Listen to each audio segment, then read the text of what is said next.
The cafeteria erupted in laughter, the kind that bounces off fluorescent tiles and echoes down long corridors.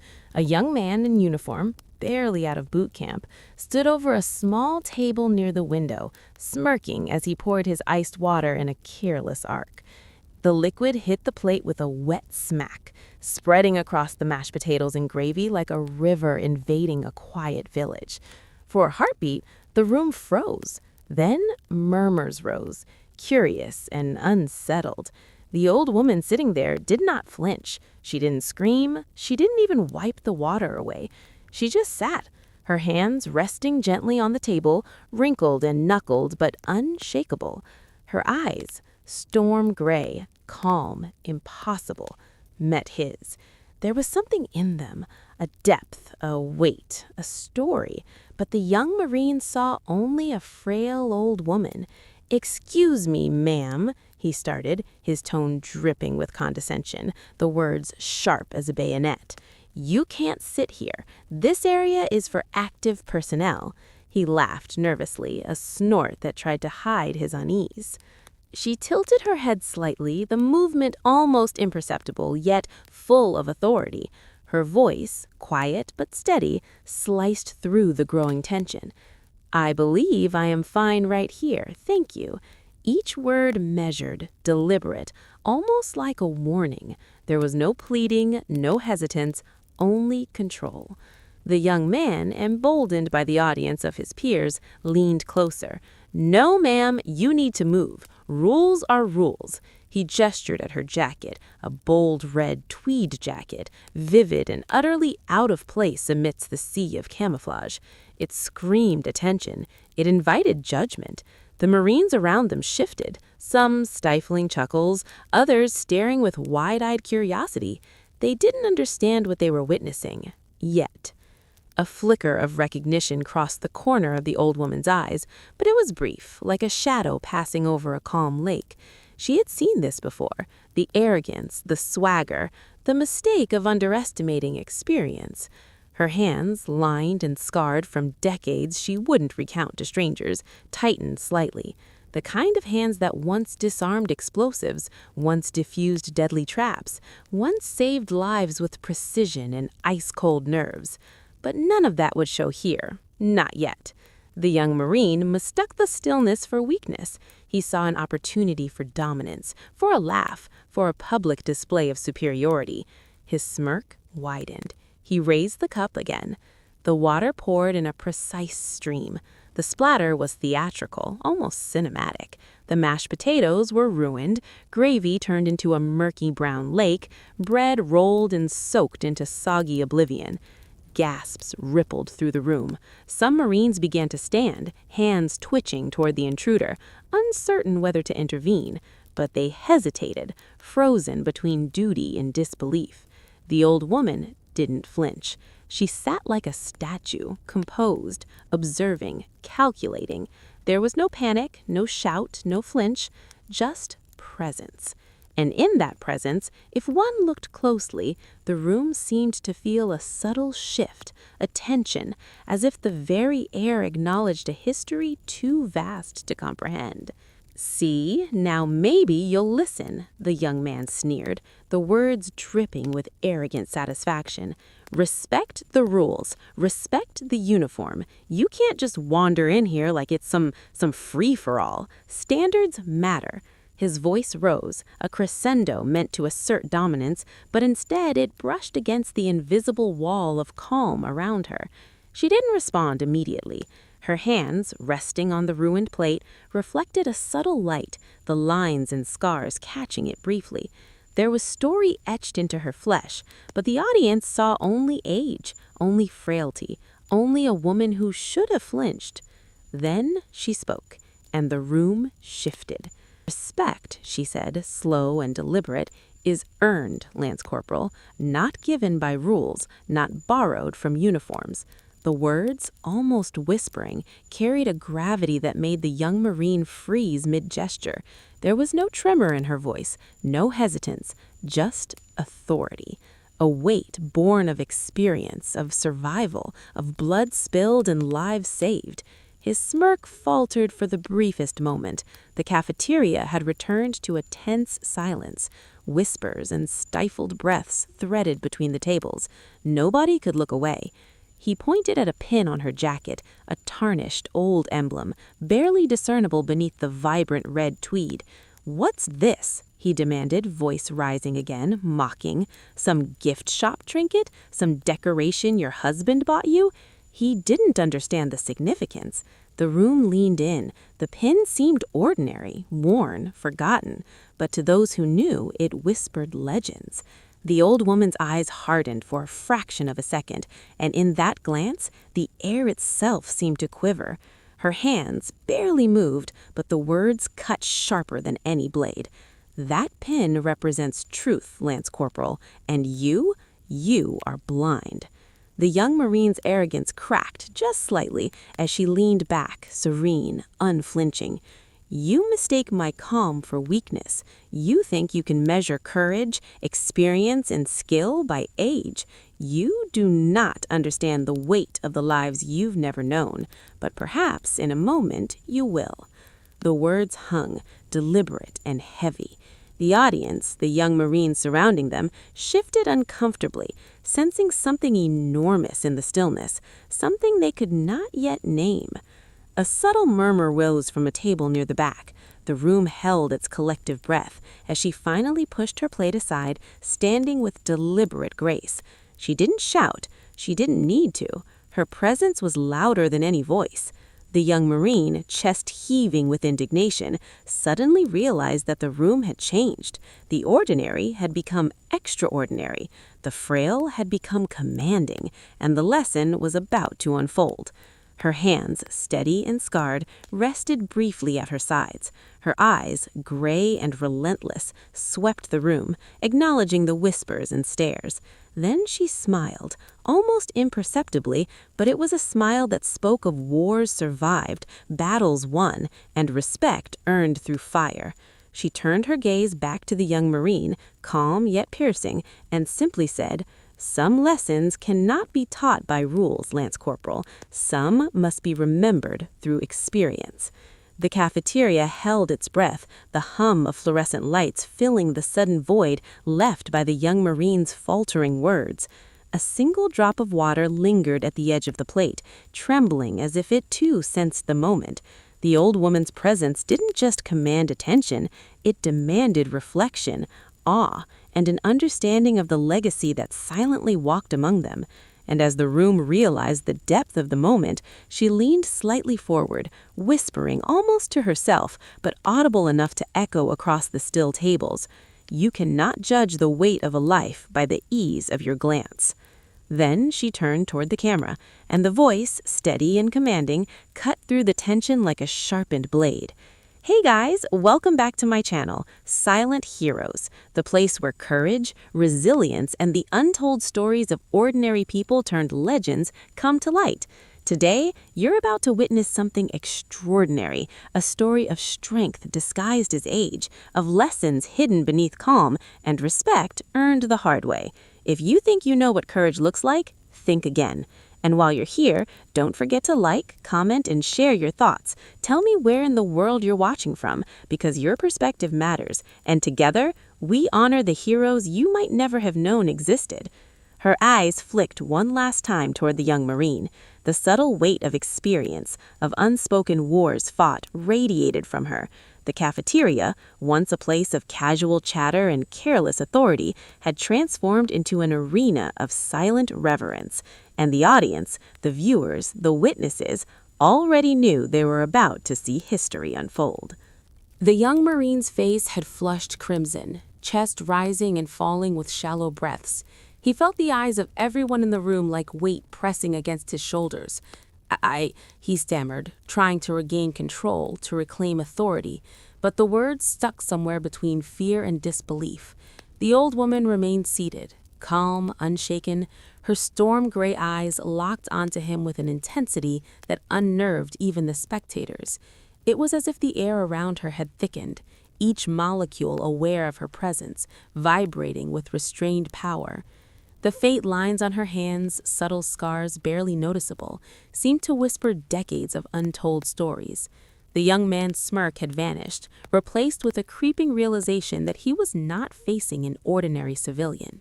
You have no idea what you're doing," he said, trying to bluff, trying to recover. "This is a restricted area. Rules, regulations." His voice cracked, a little. His friends shifted uneasily, sensing the wrongness in the room. Nobody dared intervene, yet. The old woman finally leaned forward slightly, fingers brushing the table's edge, movements deliberate, precise. "Do you truly think adherence to rules can substitute for judgment?" Her voice was low, each word resonating like a strike. A subtle pause. Her hands, resting on the ruined plate, twitched with almost imperceptible motion, as if measuring angles, calculating trajectories. A Marine from another table caught it first, a flicker too fast for a normal person. Another noticed the steady, unwavering gaze, the kind that had once scanned minefields, once spotted the faintest glint of a tripwire. The audience, both in the room and online for the channel's camera, leaned closer without realizing. Something extraordinary was about to unfold. The calm was a prelude, the stillness a warning. The young Marine's friend, a boy no older than 19, whispered behind him, maybe we should just leave her alone." The aggressor spun, anger and confusion swirling in a tight, chaotic storm. "No!" he shouted. "She has to be removed. Rules are rules." His voice bounced off the walls, harsh, accusatory, demanding compliance. He didn't see her for what she was, an institution of skill, a living legend cloaked in age, yet armed with precision honed over decades. He raised his voice further, gesturing with the empty cup, but the motion was interrupted by the quiet but sharp interjection. "Every action has consequences," she said. It was soft, yet it slammed into him harder than a physical blow. The cafeteria fell silent again. Some young Marines instinctively shifted back, sensing the tension like static electricity. The room was charged, and in that charge, for the first time, the aggressor felt fear, not of punishment, but of something deeper, primal, something he could not define. The old woman's memory unfolded in fragments, cinematic and vivid. The deafening roar of an ambush, a line of her unit trapped in a kill zone, explosives hidden under rubble, the sudden snap of sniper fire ricocheting close enough to taste. She remembered the precise angle to cut wires, the rhythm of diffusing devices with trembling yet trained hands, the way her team relied on her instinct more than her words.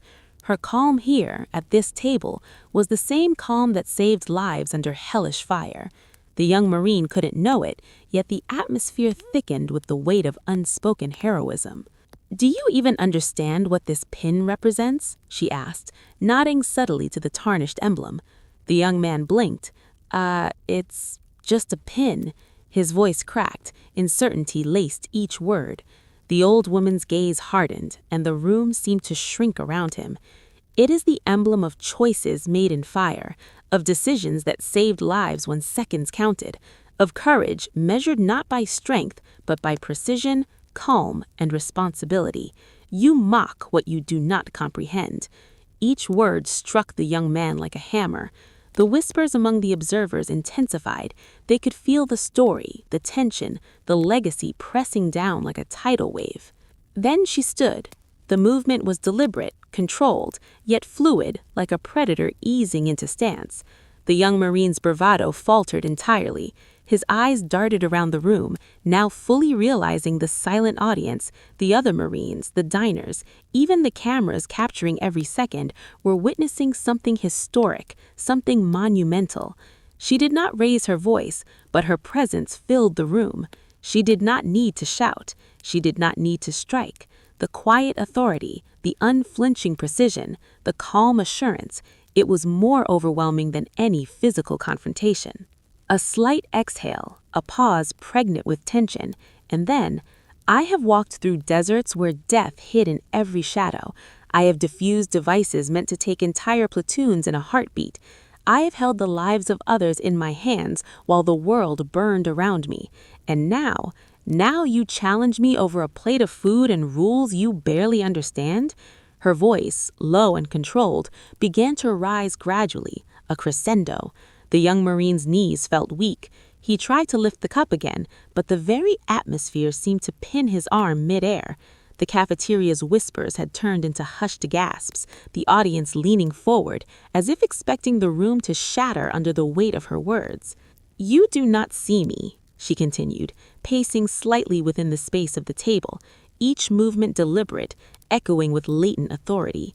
"You see age, you see frailty, you see a woman. But I am the sum of decades you cannot fathom. I am every life saved, every danger neutralized, every wrong averted by hands you cannot imagine. And you choose ignorance over observation." Her voice rose now, not in panic, not in anger, but in the undeniable force of earned command. The young Marine's friends shrank back, mouths open, eyes wide, unable to reconcile their peers' arrogance with the truth unfolding before them. The cafeteria had transformed. It was no longer a casual space of chatter and lunch trays. It was an arena, a stage for legend.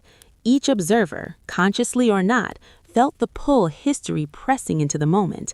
The old woman's calmness was magnetic, her authority gravitational, and with a subtle flick of her eyes, she hinted at the decades of combat experience, the secret heroism, the legendary achievements carefully hidden behind ordinary appearances.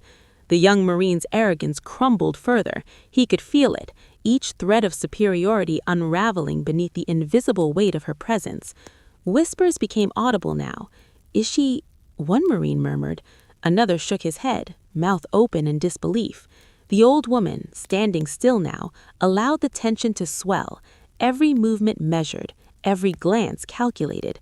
The slow-motion narrative of heroism unfolded in the imaginations of all who watched, the stifled screams of distant battlefields, the precise diffusing of explosives, the quiet moments of courage unnoticed by the world. The cafeteria, the audience, the young aggressor, none could deny the rising tension, none could ignore the mounting evidence that this woman was far beyond ordinary, far beyond comprehension. A slight smile touched her lips, not mocking, not cruel, but knowing, almost tragic in its restraint. She leaned slightly closer to the young Marine, eyes locked onto his, the room holding its breath. "And now, here you are, thinking you can lecture me, teach me, judge me.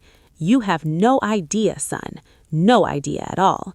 Her voice was calm, deadly calm, but each word reverberated like gunfire.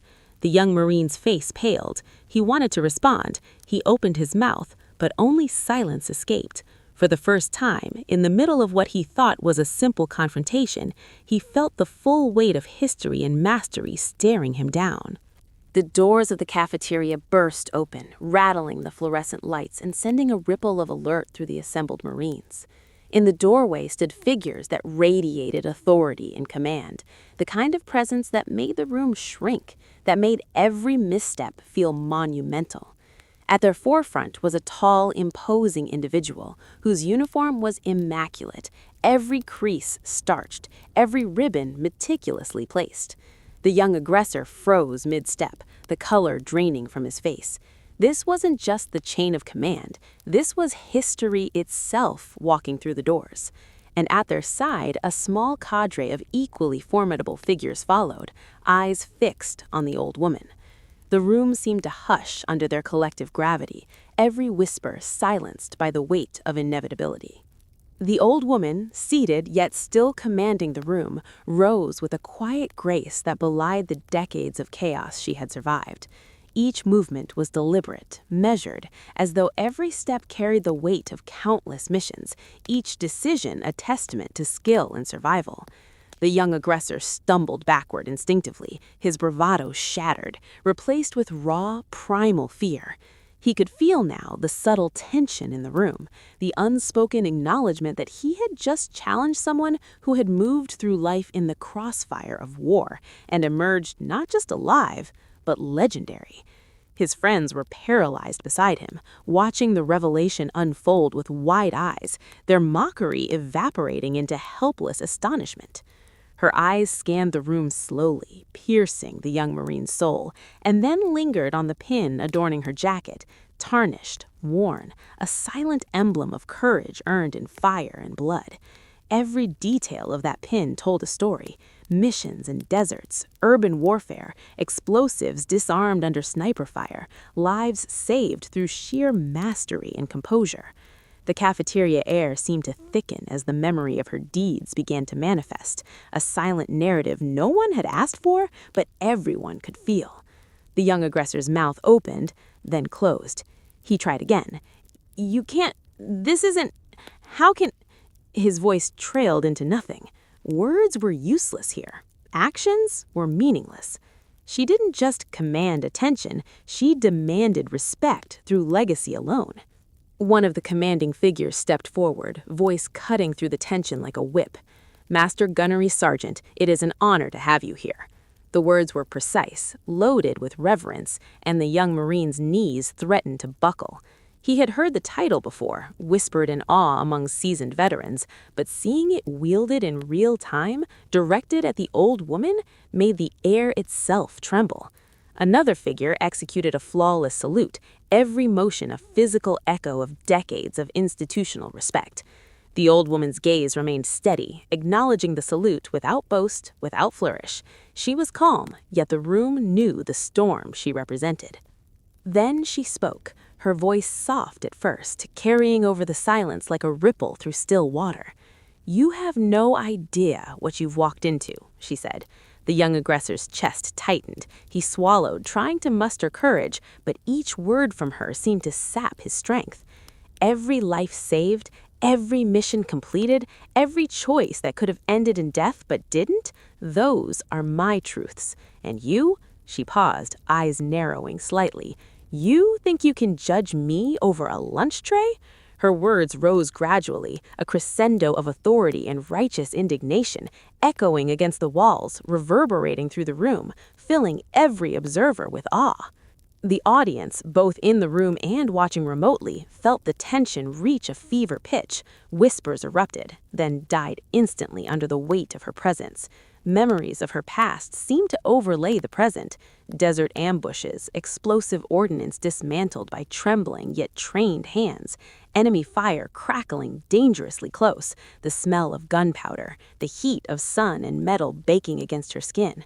The young aggressor's arrogance was replaced entirely with dread. He realized, as everyone else had, that he had confronted not just a civilian, not just an old woman, but a legend whose every breath carried history. Her calmness was overwhelming, each gesture precise, each glance calculated. When she finally reached for her ruined plate, the motion was almost ceremonial, a slow acknowledgement of the disrespect offered and the absurdity of its audacity. Standards, rules, uniforms, you measure respect by them. But respect, true respect, is earned. It is measured in actions, in choices, in courage. And some of us have spent a lifetime earning it. Her eyes bore into the young aggressor. He could not escape their pull. Each word struck him like a cold, undeniable truth. A hush fell over the cafeteria again as the commanding figures approached, their faces masks of discipline and awe. "Lance Corporal, you will accompany us. You have breached conduct unbecoming, and your actions today are under immediate review. Do you understand?" The young man nodded mutely, trembling. There was no debate, no escape. He had failed in the most profound, visible way imaginable. The observers felt a mixture of satisfaction and solemnness. Justice here was not physical, it was moral, institutional, absolute. The old woman finally allowed herself a small, almost imperceptible smile. It was not triumph, not cruelty, but acknowledgement, recognition that the lesson had been delivered. She turned slightly toward the camera, the voice calm yet carrying a magnetic authority, and said, "If you've watched this far, know this. Courage is not always loud. Heroism is often quiet, and respect is never demanded. It is earned, silently, through the choices we make when the world is watching and when it isn't." The camera lingered, capturing her steady gaze, her hands, the subtle tarnish on the pin, and the palpable aura of a lifetime spent navigating danger, fear and responsibility. The young aggressor was escorted out, head lowered, eyes fixed on the floor, his peers whispering lessons they would not soon forget. The observers in the cafeteria, both young Marines and seasoned personnel, exchanged glances full of awe and newfound understanding.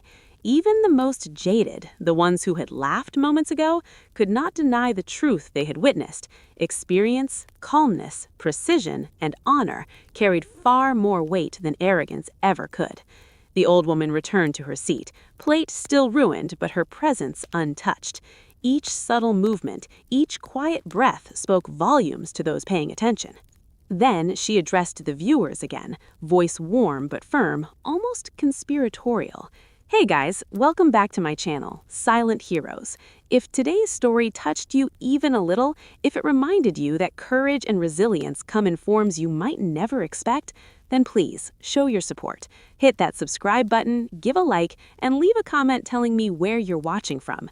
Every story shared here is a tribute to those who walked paths unseen, who acted when others hesitated, and who earned their place quietly without fanfare. Your thoughts keep these legends alive. Let's honor them together. The audience felt the weight of the story settling into them, not just the old woman's legacy, but the lessons. Observation over assumption, experience over arrogance, respect over fear. The room remained hushed, as if collectively holding breath in reverence for the lesson imparted. The pin on her jacket gleamed faintly, catching the light as a symbol of triumph earned through discipline, courage, and dedication. And as she quietly pushed back from the table, the narrative, so perfectly balanced between tension, revelation, and awe, left an indelible mark on every witness. The young Marines, the observers, and even the cameras captured more than an event. They captured history, alive and tangible, moving through a crowded cafeteria in a red jacket, unshakable and eternal. Each step she took back toward the exit, measured and unhurried, carried the weight of every mission, every sacrifice, every unseen victory. The quiet power of the moment enveloped everyone present. Her eyes flicked toward the camera once more, a subtle nod acknowledging the audience far beyond the walls of the room. The story had been told, the lesson delivered, and in that silence, respect, awe, and the echo of heroism lingered, impossible to forget.